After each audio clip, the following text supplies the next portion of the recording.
بسم الله الرحمن الرحيم.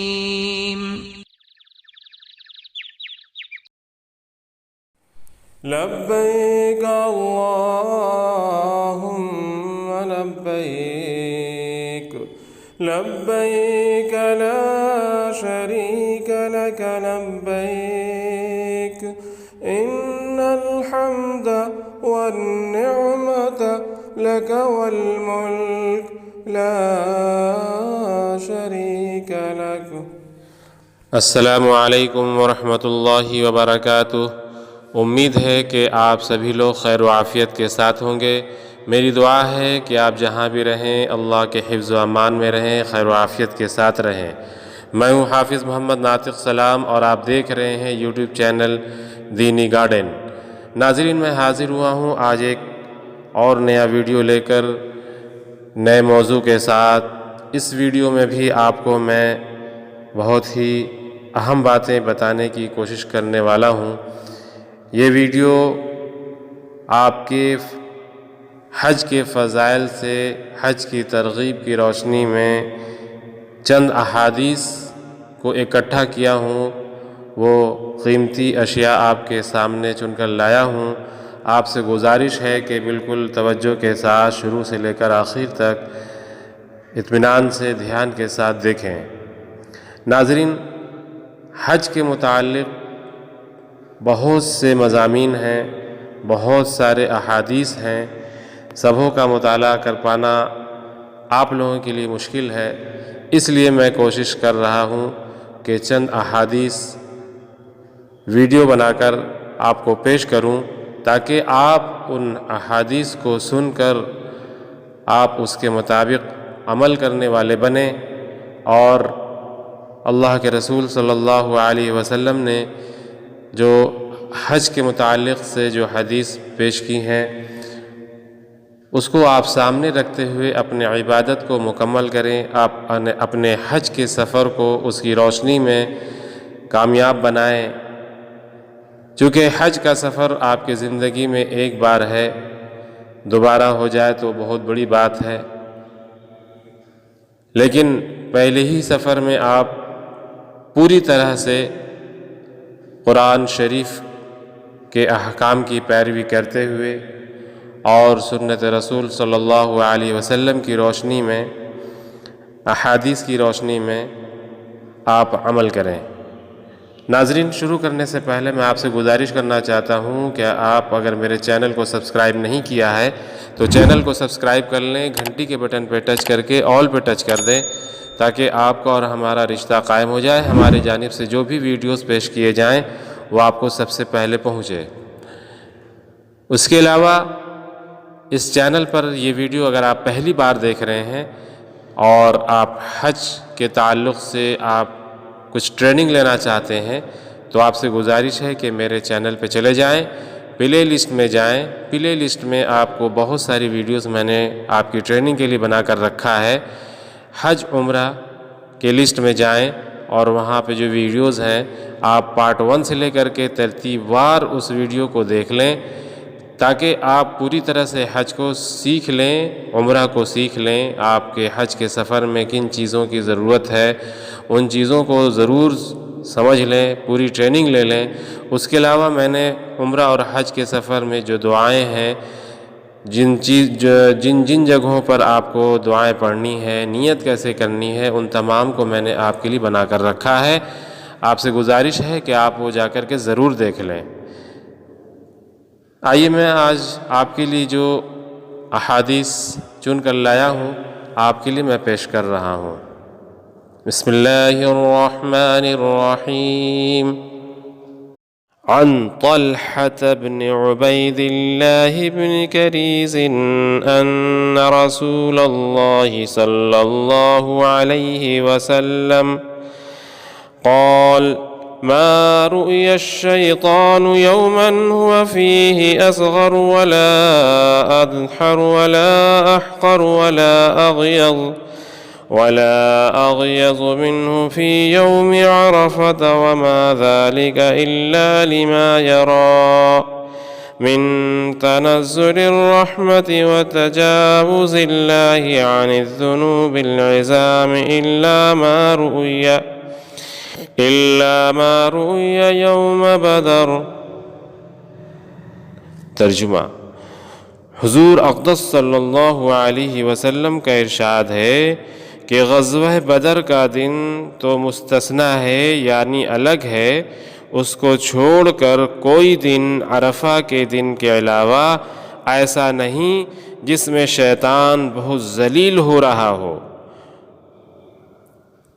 بہت دھتکارا جا رہا ہو، بہت حقیر ہو رہا ہو، بہت زیادہ غصے میں پھر رہا ہو، اور یہ سب کچھ اس وجہ سے کہ عرفہ کے دن میں اللہ کی رحمتوں کا کثرت سے نازل ہونا بندوں کے بڑے بڑے گناہوں کا معاف ہونا دیکھتا ہے۔ شیطان کو اس دن میں جتنا بھی غصہ ہو، جتنا بھی اس پر رنج و ملال کا اثر ہو، جتنا بھی وہ پریشان حال ہو، قرین قیاس ہے، کیونکہ اس کی عمر بھر کی محنت کی بڑی مشقتوں اور محنتوں سے اس نے لوگوں سے گناہ کرائے، وہ آج ایک رحمت کے جھونکے میں سب صاف ہو گئے۔ اس پر جتنا بھی اس کو غصہ اور رنج ہو وہ ظاہر ہے۔ ایک حدیث میں آیا ہے کہ شیطان اپنے شریر لشکر کو اس پر مامور کرتا ہے کہ وہ حاجیوں کی راستے میں بیٹھ کر ان کو راستے سے بے راہ کریں۔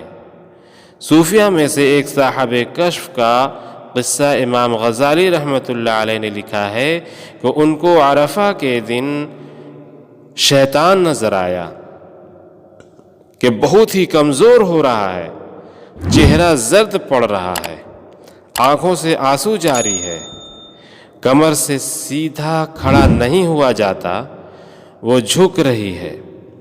ان بزرگ نے اس سے دریافت فرمایا کہ تو کیوں رو رہا ہے؟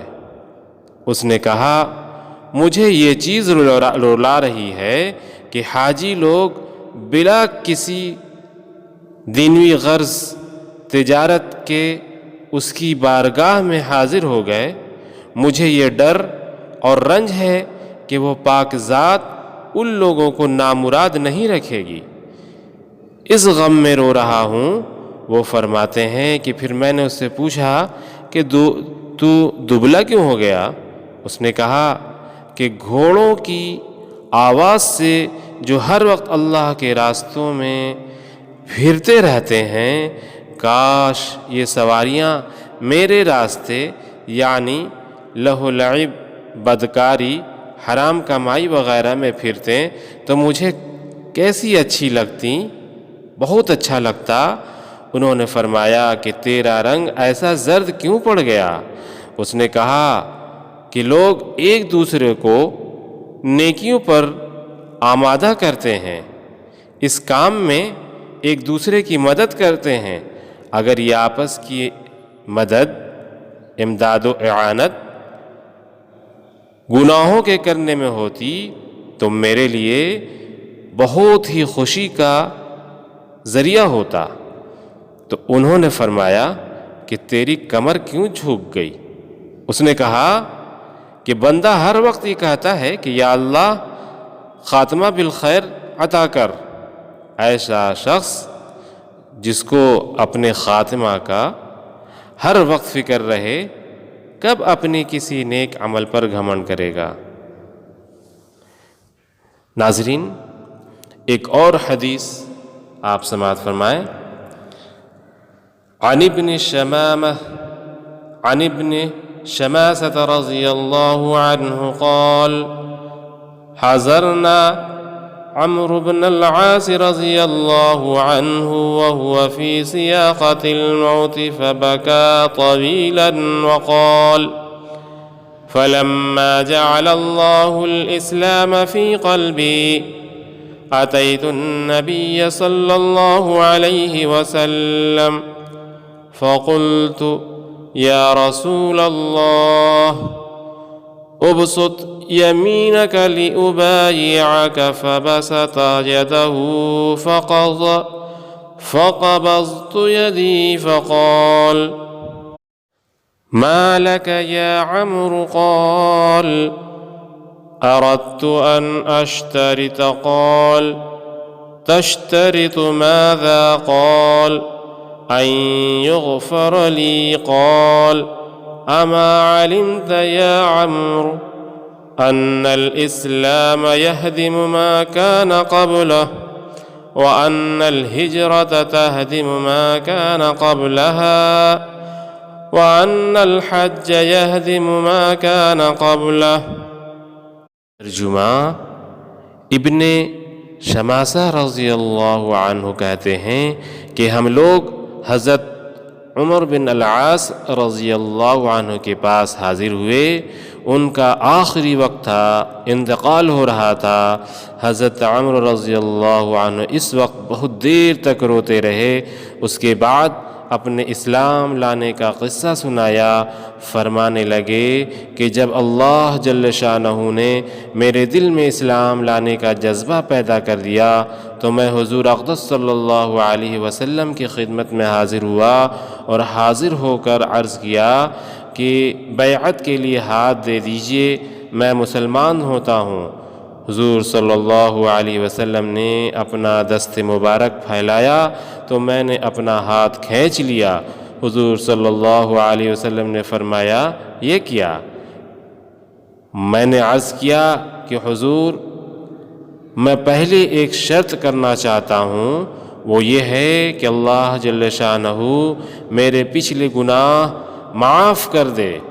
حضور صلی اللہ علیہ وسلم نے فرمایا عمرو تجھے یہ بات معلوم نہیں کہ اسلام میں ان سب گناہوں کو ختم کر دیتا ہے جو کفر کی حالت میں کیے گئے ہوں، اور ہجرت ان سب لغزشوں کو ختم کر دیتی ہے جو ہجرت سے پہلے کی ہوں، اور حج ان سب قصوروں کا خاتمہ کر دیتا ہے جو حج سے پہلے کیے ہوں۔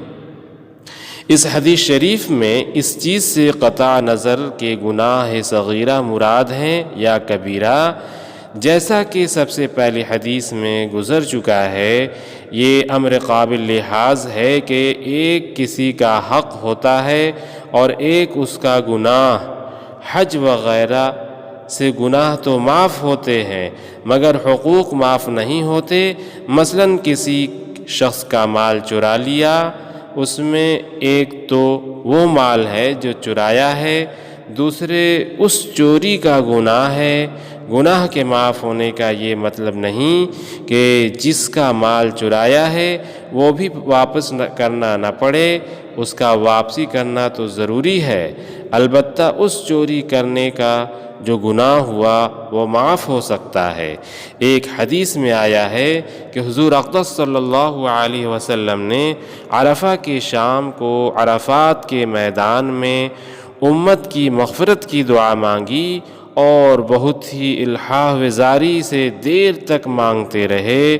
رحمت الہی جوش میں آئی اور اللہ جل جلالہ کا ارشاد ہوا کہ میں نے تمہاری دعا قبول کر لی اور جو گناہ بندوں نے میرے کیے ہیں وہ معاف کر دیے، البتہ جو ایک دوسرے پر ظلم کیے ہیں ان کا بدلہ لیا جائے گا۔ حضور صلی اللہ علیہ وسلم نے پھر درخواست کی اور بار بار یہ درخواست کرتے رہے کہ یا اللہ تو اس پر بھی قادر ہے کہ مظلوم کے ظلم کا بدلہ تو عطا فرما دے اور ظالموں کے قصور کو معاف فرما دے۔ مزدلفہ کی صبح کو اللہ جل شانہ نے یہ دعا بھی قبول فرما لی۔ اس وقت حضور اقدس صلی اللہ علیہ وسلم نے تبسم فرمایا۔ صحابہ رضی اللہ عنہم نے عرض کیا کہ آپ نے ایسی حالت میں الحاح وزاری کی تبسم فرمایا کہ ایسے وقت تبسم کی عادت شریفہ نہیں ہے۔ حضور صلی اللہ علیہ وسلم نے فرمایا کہ جب اللہ جل شانہ نے میری یہ دعا قبول فرمائی اور شیطان کو اس کا پتہ چلا تو وہ آہ و واویلا سے چلانے لگا اور مٹی اپنے سر پر ڈالنے لگا۔ ناظرین، کتنی ہی بڑی بات ہے کہ ہمارے آقا صلی اللہ علیہ وسلم نے اپنی امت کے لیے کتنا رویا، کتنا دھویا، کس طرح سے آہ وزاری کیا ہے اپنے بندوں کے لیے، بندوں کے گناہوں کو معاف کرانے کے لیے۔ آج ہم بالکل اس طرح سے زندگی گزارتے ہیں کہ ہم بالکل دنیا ہی کو سمجھ بیٹھے ہیں کہ یہ سب کچھ ہے، آخرت کو ہم بھول بیٹھے ہیں کہ قیامت بھی آنے والی ہے اور ہر دن کا ہمیں حساب بھی دینا ہے، ہر نماز کا حساب دینا ہے، ہر وقت کا ہر پل کا حساب دینا ہے۔ آج انسان ان باتوں کو بھول کر بیٹھا ہوا ہے اور غفلت والی زندگی میں جی رہا ہے۔ اللہ تعالی ہمیں غفلت کی زندگی سے باہر نکالے اور حقیقت والی زندگی کو روشناس کرائے۔ ناظرین، میں آج انہی باتوں کو لے کر آپ کے سامنے حاضر ہوا تھا۔ امید ہے کہ آج کی اس ویڈیو سے آپ نے کچھ ضرور نیا سیکھا ہوگا۔ آپ سے گزارش ہے کہ اس ویڈیو کو لائک کر دیں اور اس ویڈیو کو اپنے تمام جاننے والوں کو شیئر کر دیں، جو حج میں جا رہے ہیں وہ بھی اور جو نہیں جا رہے ہیں انہیں بھی، تاکہ انہیں بھی ایسی پیاری حدیث ان کو معلوم ہو سکے اور اس پر وہ بھی عمل کریں گے تو انشاءاللہ آپ بھی ثواب کے حقدار بنیں گے۔ ناظرین، آخر میں گزارش یہی کرتا ہوں کہ اگر آپ نے ابھی تک میرے چینل کو سبسکرائب نہیں کیا ہے تو آپ میرے چینل کو سبسکرائب کر لیں، گھنٹی کے بٹن پہ ٹچ کر کے آل پہ ٹچ کر دیں۔ اگر آپ ایسا کرتے ہیں تو ہمارا جو ہے اور طبیعت اچھی ہوگی اور مجھے خوشی ہوگی اور ایک نیا ویڈیو بنانے کے لیے میں آپ کے لیے پھر سے تیار ہوں گا۔ ناظرین، اسی کے ساتھ میں آپ سے رخصت ہوتا ہوں اور ایک نئے ویڈیو میں پھر انشاءاللہ ملاقات کروں گا۔ تب تک مجھے اجازت دیجیے۔